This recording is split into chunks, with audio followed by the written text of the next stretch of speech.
Dieu vous bénisse ce matin, vous qui me suivez partout, surtout sur les réseaux sociaux, partout en Afrique de l'Ouest, en France. Je vous remercie et je vous salue ce matin dans le nom glorieux et puissant de notre Seigneur et Sauveur Jésus-Christ. Aujourd'hui, nous allons partager avec vous un thème que j'ai intitulé « Réponse aux faux pasteurs et aux musulmans sur la divinité de Jésus-Christ ». Réponse aux faux pasteurs et aux musulmans sur la divinité de Jésus-Christ. Je tiens d'abord à vous dire ceci, le plus grand sujet de toute la Bible, le plus grand sujet, c'est la divinité suprême de notre Seigneur et Sauveur Jésus-Christ. C'est le plus grand sujet de toute la Bible. Lorsque le Dieu Esprit a pris un corps de chair, ça c'est le plus grand sujet. C'est le plus grand sujet de toute la Bible. Dieu manifesté en chair. Mais je vais lire ce matin un verset de la Bible pour vous montrer que c'est le plus grand sujet. Si nous prenons 1 Timothée,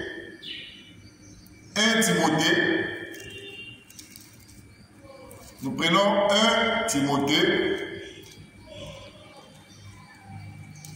excusez-moi, 1 Timothée, oui, je suis déjà dans 1 Timothée chapitre 3. À partir du verset 16, il est écrit, 1 Timothée, toi qui me suis, 1 Timothée chapitre 3, à partir du verset 16, il est écrit, et sans contredit, le mystère de la piété est grand. Dieu s'est manifesté en chair. Dans d'autres versions, on dit a été. C'est une mauvaise version, un mauvais français. Mais dans la bonne version, il est écrit et sans contredit. C'est-à-dire que vous ne pouvez pas contredire cela. Le mystère de la piété ou le mystère de la divinité est grand. Dieu s'est manifesté en chair. Justifié en esprit, vu des anges, prêché aux nations, cru dans le monde et élevé dans la gloire. Comme je venais de le dire, que c'est le plus grand sujet de toute la Bible. C'est pour ça que vous voyez aujourd'hui même parmi nous les chrétiens, il y a certains pasteurs qui ont des difficultés à comprendre la divinité de Jésus. C'est pour ça ce matin, je tiens à vous dire ceci. La divinité de Jésus-Christ, ou ce mystère, ça concerne les disciples de Jésus-Christ. Aucun musulman, même s'il va dans une école coranique, même s'il va en Égypte, il ne pourra pas comprendre la divinité de Jésus. On ne comprend pas la divinité de Jésus par la lecture, mais on comprend la divinité de Jésus par la révélation. C'est pour ça que vous voyez même parmi nous les chrétiens, il y a des pasteurs qui tâtonnent. Des pasteurs qui disent que non, Jésus n'est pas Dieu, il est fils de Dieu. Lorsque vous voyez déjà un pasteur dire que Jésus est fils de Dieu, il n'est pas Dieu, ou bien, il n'a pas la révélation, ou bien il n'est pas disciple de Jésus. Et je tiens à dire ceci à mes frères chrétiens qui me suivent. Le secret sur la divinité de Jésus, ça concerne les disciples de Jésus.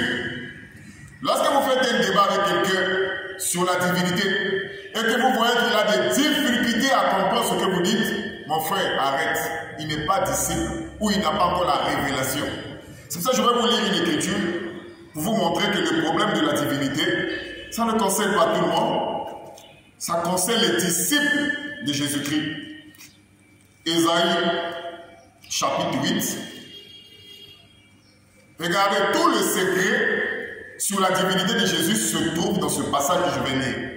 Ce secret-là, qui montre qu'il y a d'autres qui ont la révélation, d'autres n'ont pas la révélation, ça se trouve dans ce passage.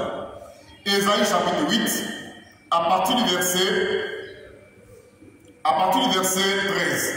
Ésaïe, chapitre 8, à partir du verset 13, écoutez ce qui est écrit.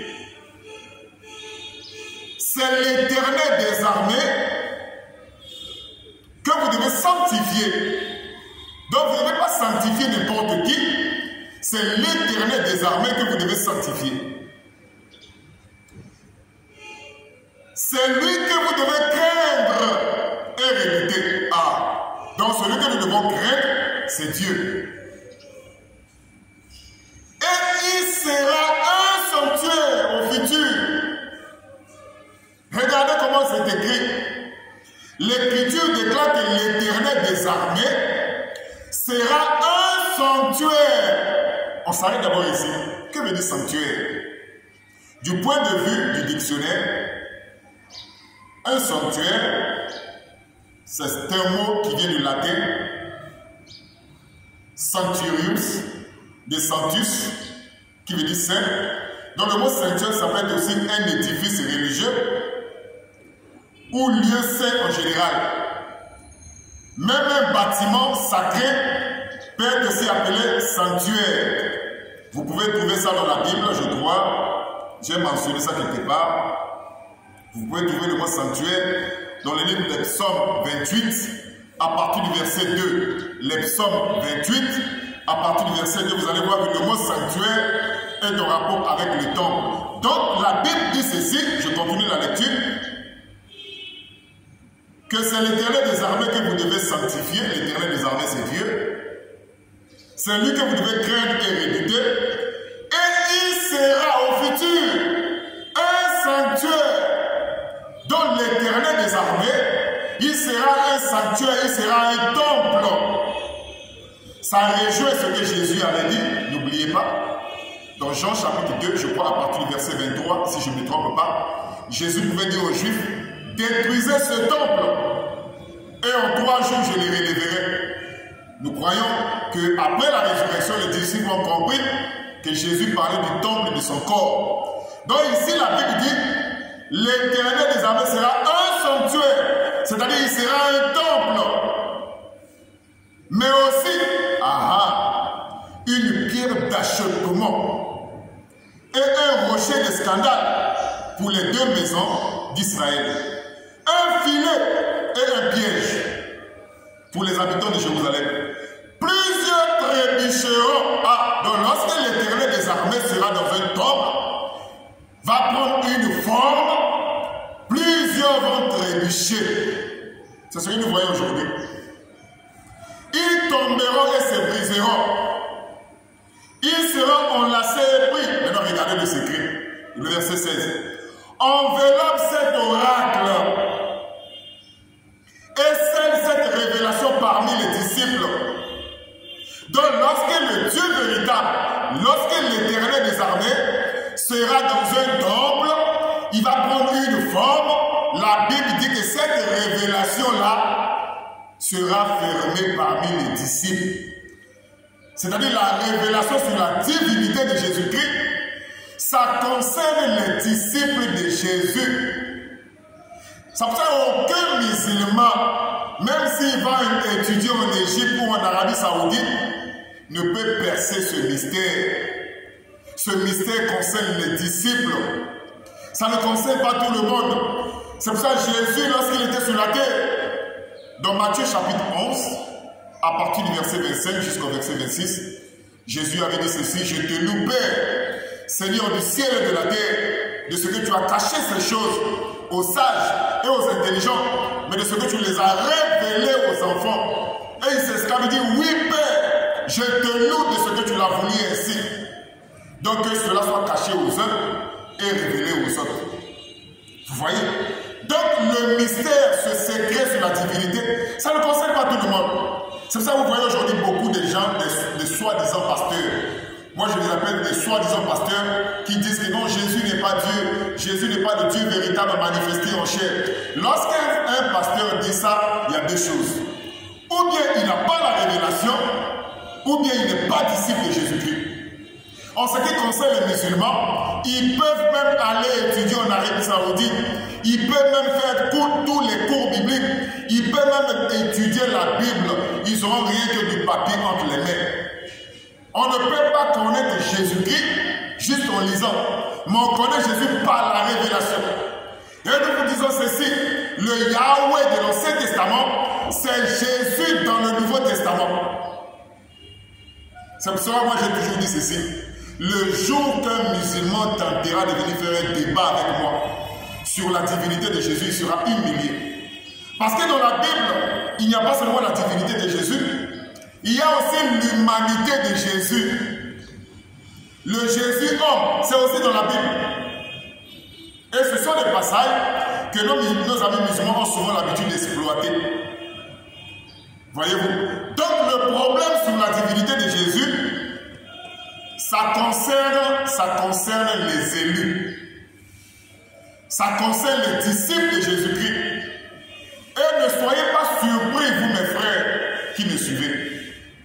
Ne soyez pas surpris de voir que même dans les milieux chrétiens, il y a des divergences. J'ai souvent vu un docteur musulman dire non, parmi les chrétiens, il y a aussi des divergences. Mais c'est une preuve qu'il ne connaît pas les Écritures. Les divergences que vous voyez sur la personne de Jésus-Christ, c'est une prophétie aussi. Vous voyez dans quelle église il dit que Jésus c'est le Fils de Dieu. Il y a d'autres confessions chrétiennes qui disent que Jésus c'est même un ange. Il y a d'autres qui disent que non, c'est seulement un prophète. D'autres disent qu'il est le Fils de Dieu. D'autres disent que c'est lui le Dieu véritable. Toutes ces divergences-là, toutes ces divergences sont bibliques. Prenons la Bible. Dans Luc chapitre 2. Luc chapitre 2. Luc chapitre 2. Je vais lire cette écriture. Ensuite, nous allons continuer une autre vidéo si le Seigneur le veut. Luc chapitre 2. À partir du verset 29. Luc 2, écoutez à partir du verset 29. Pour ceux qui disent que parmi les chrétiens, il y a aussi des divergences, je vous lis juste cette écriture pour vous montrer que ces divergences sont fondées. Dans Luc chapitre 2, à partir du verset 25, écoutez ce qui est écrit. Je prends juste le verset 29 pour gagner le temps. Ça, c'est un homme qu'on appelle Siméon qui attendait la consolation d'Israël. Il savait que le Messie devait venir. Il savait que le Sauveur devait venir. Alors écoutez ce que ce monsieur dit, parce que ce qu'il dit ici, c'est une prophétie. Luc chapitre 2, à partir du verset 29. Maintenant, Seigneur, tu laisses ton serviteur s'en aller en paix selon ta parole, car mes yeux ont vu ton salut. Salut que tu as préparé devant tous les peuples. Contraire à ce qu'il dit à certaines personnes qui disent que non, Jésus, il n'est que le sauveur des Juifs. Ça, c'est une preuve qu'ils ne lisent pas bien les Écritures. Ici, c'est une prophétie qui montre que Jésus était le salut préparé aussi pour toutes les nations. Salut que tu as préparé devant tous les peuples, lumière pour éclairer les nations et gloire d'Israël, ton peuple. Écoutez maintenant la prophétie. Son père et sa mère étaient dans l'admiration des choses qu'on disait de lui. Siméon les bénit et dit à Marie sa mère, voici cet enfant Jésus est destiné à amener la chute et le relèvement de plusieurs en Israël et à devenir un signe qui provoquera la contradiction. Donc Jésus est destiné à être un signe qui provoquera la contradiction. C'est pour ça que ne soyez pas surpris de voir aujourd'hui certains pasteurs qui disent que non, Jésus n'est pas le Dieu véritable, il est seulement Fils de Dieu. D'autres disent non, il est seulement un prophète. Parce que Jésus est destiné à être un signe qui provoquera la contradiction. Donc je termine cette première partie de vidéo. Cette première partie pour dire ceci, que la divinité de Jésus-Christ, ça ne concerne pas tout le monde, ça concerne les disciples de Jésus-Christ. Ça ne concerne pas tout le monde. Mon frère, arrête d'abord. Tu vas mettre ça. Donc vous voyez que nos amis sont dans une grande confusion, dans une véritable confusion.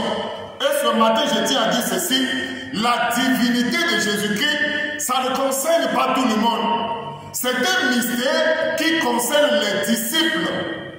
Lorsque vous n'êtes pas disciple, vous ne pouvez pas avoir accès à ce mystère-là. C'est pour ça que vous allez voir que dans Ésaïe que je viens de lire, Ésaïe chapitre 8, à partir du verset 16, il est écrit, seule cette révélation révélation-là parmi les disciples. Alors moi je me pose la question à toutes ces personnes qui font des débats de rue. Lorsque vous faites un débat avec quelqu'un, lorsqu'il a des difficultés à comprendre la divinité de Jésus, laissez cette personne tranquille. Parce que le problème de la divinité de Jésus, c'est un problème de révélation. Regardez nos frères, les témoins de Jéhovah. Ils t'attendent aujourd'hui sur la divinité de Jésus. Pourquoi? Parce qu'ils n'ont pas la révélation. Regardez les musulmans. Ils vont même dans les écoles coraniques, dans les écoles bibliques. D'autres vont même dans les écoles des écoles de religion comparée. Ils vont dans les écoles et des écoles. Ils font des études. Ils ont des doctorats. Mais ils n'ont que la lettre des papiers seulement. Ils n'ont que des papiers.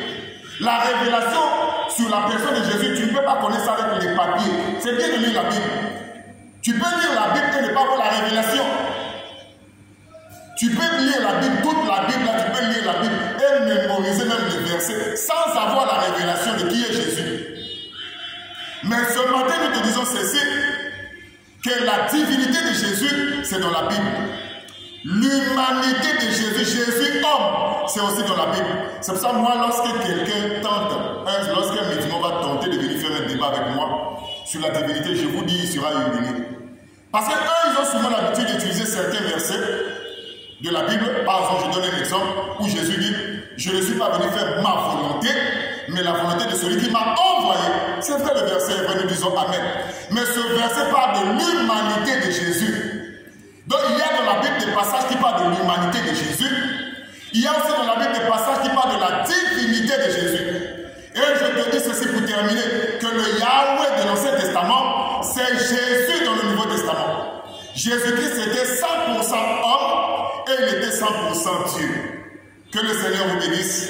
Si le Seigneur le permet, à la prochaine pour une autre vidéo. Merci à mon frère Franck qui est derrière la caméra, qui nous filme et c'est aussi lui qui montre des images. Que Dieu le bénisse et que Dieu vous bénisse aussi vous qui suivez cette vidéo sur les réseaux sociaux. Vous pouvez les partager partout, que ce soit dans toute l'Afrique de l'Ouest, que ce soit dans toute l'Europe. Vous pouvez le partager. Une chose est sûre, aucun disciple de Jésus-Christ, aucun, je dis aucun disciple de Jésus-Christ ne pourra être vaincu face à un débat. Parce que Jésus avait dit ceci, je termine par ce passage dans Luc chapitre 21, à partir du verset 15, Jésus avait dit, je vous donnerai une bouche, une sagesse, auquel aucun de vos adversaires ne pourra vous résister. Que Dieu vous bénisse, à la prochaine pour une autre vidéo.